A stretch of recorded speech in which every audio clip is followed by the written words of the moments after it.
Hello, welcome back to Tactical Tuesday with Johnny Tiger and Kitten. I wish there's a remote control for this stuff because every time I turn on the camera, I'm stepping away and it just seems really, really awkward uh, to do it this way. But anyway, August 31st, 2021. We're going to continue on what we did last session, which is how to escape a wrist grab when someone uses when you have a self-defense tool handy, which is really easy. Now, this week we're going to look at what happens if you don't have one on you, or if all you have is something that not sharp, might not be very effective in this scenario. Now, let me share with you guys a little story first. A handful of years ago, I was teaching self-defense at a summer camp. And while I was working with my students and the campers, one of the uh, young lady in her mid late 20s, suddenly said, oh, I know self-defense. I know this stuff already." So that piqued my interest. I said, "What did you learn? When did you learn it? Where did you learn it?" Because I wanted to know. And she said, "Oh, it's like 10 or so years ago, I took a self-defense course for a week, and we covered all this stuff." So I said, how much do you remember?" She said, "Well, I just remember the how to escape if someone grab you by the wrist." So I grabbed her wrist. I said, "Okay, show me." And I'm not going to give any names or anything, but I grabbed onto her wrist. She did all the, let me say, she did all the correct stuff. That as far as movement goes, she knew to turn her wrist, she knew to throw her wrist to the side, and she even tried to kick me in the groin and all that stuff. But none of it was working. And then, just to illustrate my point a little bit, I held onto her wrist and I started gently, open hand, slapping her on the shoulder. And she got angry. She got mad at me. She said, "You are distracting me." I said, "Well, the thing is, if you are out there, someone grab your wrist, it's not going to be light slap on the shoulder. So if you get distracted by me slapping on the shoulder, then you can't say you already know this stuff. You can't stand here and tell me you already know this material because obviously it's not working." Now that is not her fault. Let me say this. There's a gazillion different ways people will teach you how to escape when you get grabbed by uh, this, when you get grabbed like this, when you grab like this, when you get grabbed from behind. Okay, no, that's just the wrist alone. Then we cover how what if someone grab your arm like this, someone grab your shoulder, grab your shirt. There's like so much of it, right? Even in my own head, I've been doing this for a long time. Right? I've been doing this for like 30 years. There's so much stuff in here that I get confused. Kitten will testify to that. Like before we did the video, and we're going through the technique, and uh, when I said I'm going to show how to escape if someone grab your wrist from behind, and I actually said actually grab me, and I have to physically do it before I could actually verbalize it because there's just too much in there. Okay? So that is one issue. And second issue, why the self-defense didn't work for this lady, because it was 10 years ago and she only attended 1 week session. Right? You cannot learn self-defense in 1 week. You cannot learn self-defense if you only done the 1 week course 10 years ago. It just doesn't work that way. Now, the human mind, when it comes to this kind of physical activity, need repetition, a lot of repetition. You talk to any good martial art expert, you talk to any uh, special operators in the field, policemen, soldiers, hundreds and hundreds of hours going to just repeating the same thing. Otherwise, they would just take a soldier away and give him a gun and let him shoot for a week, and he should be able to become special forces. But no, it doesn't work that way. Okay, so all that is said, wrist grab escape sometimes can be overwhelming. Sometimes it's overly simplified. But today I'm going to show you guys some more tested and true technique for escaping this that I'm not going to say it's better than any others. I'm going to say it work for me, work for my students, and work usually no matter what size you are, as long as you practice them and you deliver them with conviction, they will work. Okay? And I'll explain to you guys why they work. But first, let me explain to you guys why do some of these things fail.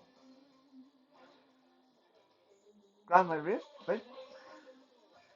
One of the most classical, every martial art knows this, wrist escape. Is when someone grab your wrist, you curl in, you make a circle. Okay? And it's supposed to pop free, just like what happened here. But so why do people teach this one? Because the bone of my wrist forces her thumb and other finger open. But why does this one fail? And this surprisingly fails a lot. Because most of the people that is going to grab your wrist like that are way bigger than you. It's not going to be like her, who's a foot shorter than me, grabbing my wrist. Yeah, if she grabbed my wrist, I say, "What do you want, dear?"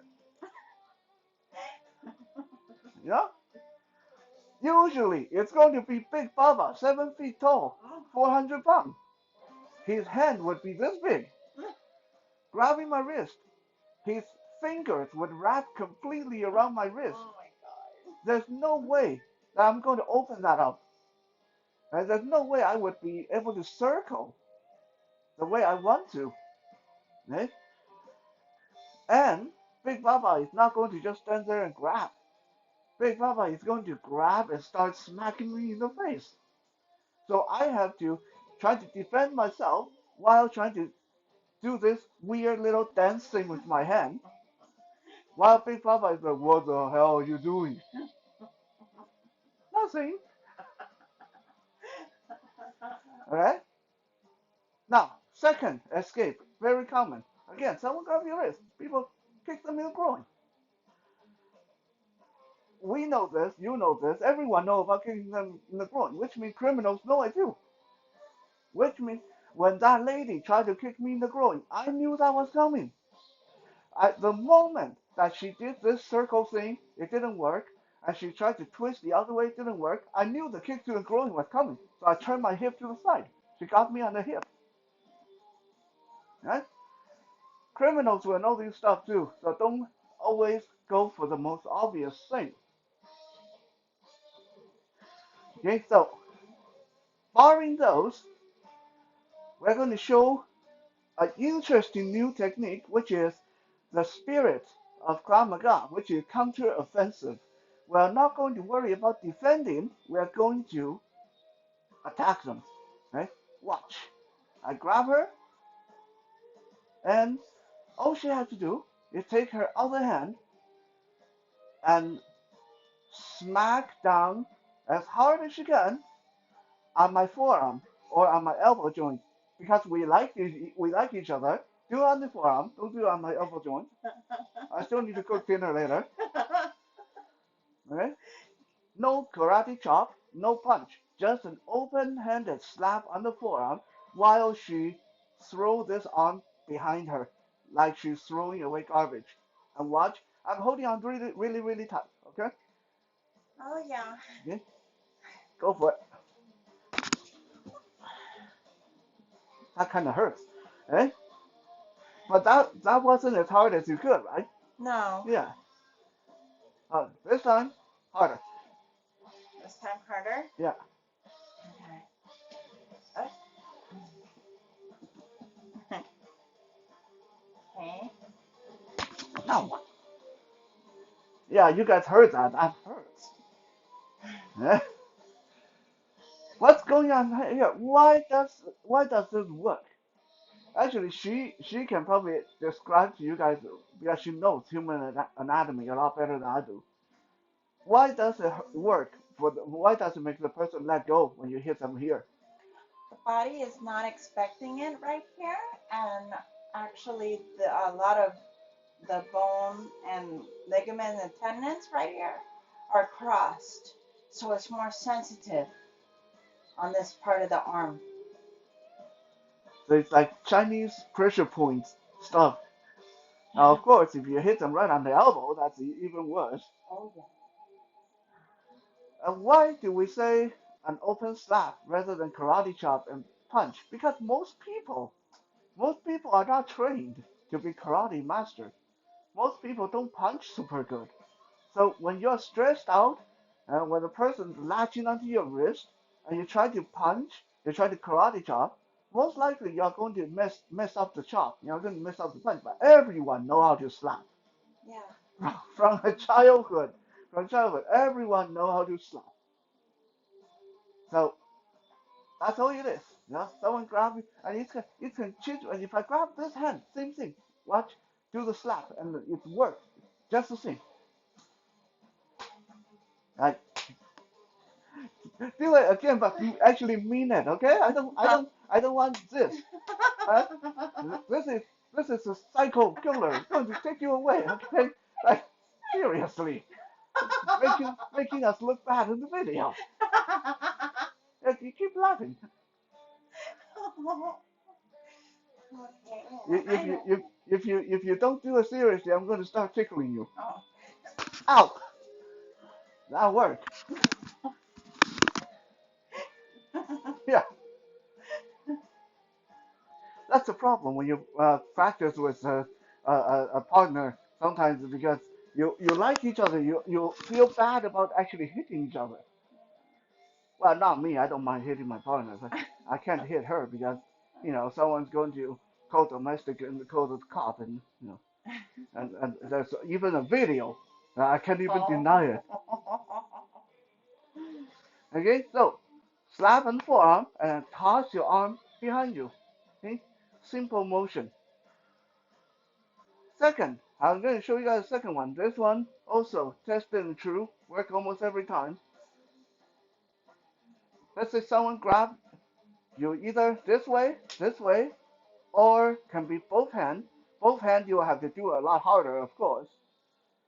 Rather than trying to yank away from them, do the unexpected. Okay. Now, quickly, first, if someone grab your wrist, most likely you're going to start hitting. So you want to keep your other hand up like this, protect your face. So if they hit, they get your elbow, get your arm, right? If they go low, they mostly get your rib. That's okay. And you don't want them to get you in the face. So you want to keep this up, right? Now, once you're ready, once you get your arm up and you deflect a few shots, yeah, you deflect a few shots, keep your arm up, step in and cock your elbow towards their face and turn your arm down. You don't even need a lot of strength. You just step in, turn your arm. All right, watch, go. Forces me off balance. Why does that work? Because first it's unexpected. The person who's holding on to you don't usually expect you to charge them like that. Second, is nice sharp object coming right at the throat and face. Very hard for the person to ignore. Third, look what happened to my hand when she turned her arm like that? My grip is suddenly really awkward because my own arm is turning like that. Okay? Now, some people is going to say, well, okay, what about his big brother? Super strong, right? Don't let you turn. Okay? Try. I can't stop her. Yeah. Because it's her whole body coming at me. And she's not pulling. There's no force working against me. She's actually working with me. She's coming toward me. Okay? Which means the only way for me to deal with this is to try to push her away, which doesn't really work because her arm is turned. So even if I try to push her away, they keep moving forward, they keep moving towards me, then I have to step back. Okay? So the slap, the elbow. Now I'll show you guys one more for the sake of the video. Let's say someone come up behind you and grab your wrist. Grab your wrist. This is actually Kitten get credit for this one. She calls this a put on your jacket move. You curl your wrist and you draw a tiny little circle behind your back, eh? Like that. But this time I need you to do it fast, like snap it. Yeah, eh? This go directly onto what we talked about before, about redirecting force. When I grab, if she pull here, then my brain is thinking she's going to try to pull away. But when she suddenly circle, it's going there and then it's going there. Totally different direction. My brain is not equipped to react to that adequately. And if she does it with force and speed, okay, try it with force and speed. If I try to hold on, it forces me off balance. Okay. Now this is again very basic stuff, but let me show you guys a simple add on to this. What's going to happen? Do the move slowly so they can see the motion. So she does this. Usually at this point, I either let go or I stumble forward like this. If I stumble forward, all she has to do is suddenly snap her elbow back, and my throat is right there. Right? It's going to get me either in the throat or in the face. Okay? And this is only the basic. Right? Now, when we get to more advanced stuff, then there's all kinds of takedowns, there's all kinds of knockouts, there's all kinds of really cool, underhanded, tricky, striking stuff. You can add on to things like that. Um, for myself, for the three techniques we showed today, for myself, I would say this much. Of all the competition, tournaments, sparring matches, real life situations I've gotten into where anyone tried to grab my wrist, there hasn't been that many because most people, when they look at someone like me, they don't think about grabbing my wrist. No. They just think about kicking me in the stomach. Right? It's like you see a guy like me grabbing the wrist just doesn't seem like a very logical thing to do. But some people try. Some people try. And every single time someone grabs me by the wrist, that slap worked 100% of the time. Right? Um, so that's just my own experience. That slap on the arm and the elbow joint. We like our partner, so we hit the forearm. If it's just someone like out there on the street, I would totally go for the elbow joint. Uh, now, before we started the video, Kitten did raise the point. What if the person is really tall? Eh? So let's say I'm down here. I'm not trying to propose. She's going to say no anyway. Um, I'm down here, so she's a lot taller. And she grabbed my wrist like that. Okay, obviously for me to do the slap, it's not going to be very good for me because if I try to go for the arm, it's too high. The angle is too high. I don't have a lot of leverage. If I try to go for the turn the elbow in, that's hard too because she has all the gravity on her side. She's pushing down on my arm. I can't really turn my elbow up. Right? In situations like this, all we have to do is change where you're going to slap. Right? Arms up here is too high, but the knee is down here. Inside of the thigh, down here. Outside the knee, behind the knee, right? It's all down there.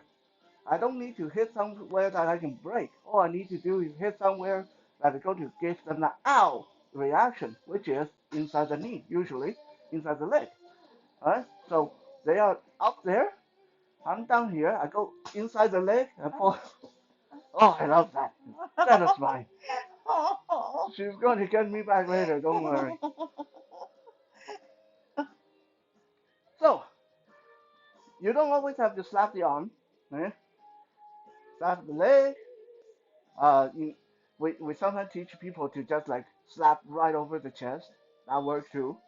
Or you've seen it in some movie, karate chop or slap right on the throat.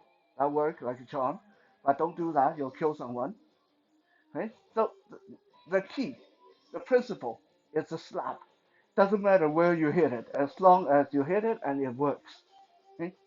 Thank you for checking out today's Tactical Tuesday. And yeah, Oh, I was thinking that you were gonna point out what you pointed out to me. It's like a whipping motion oh, when you right. do the slap, and That I'm not going to do it on her because it hurts a lot. Okay, I'll do it on Bruce here. And just a simple, uh, uh, if I tense up my arm and hit, hit, hit, right? As you guys can see, uh, the the sound is not very loud. The motion is not very noticeable. But if I relax my arm, like let it hang loose, and then whip it like a wet towel, watch, whoa. right? So when you do the slap, relax your arm and then only stiffen up when it goes down. Uh, you always think about that wet towel. If you don't know what's that like, ask your mom to hit you with a wet towel sometime. They know. Okay, at least my mom knows. My mom's the expert with wet towel. She's like a black belt wet towel food. Okay, so that's it for Technical Tuesday. We'll be back again tomorrow for Wisdom Wednesday. For now, stay safe and don't slap your partner.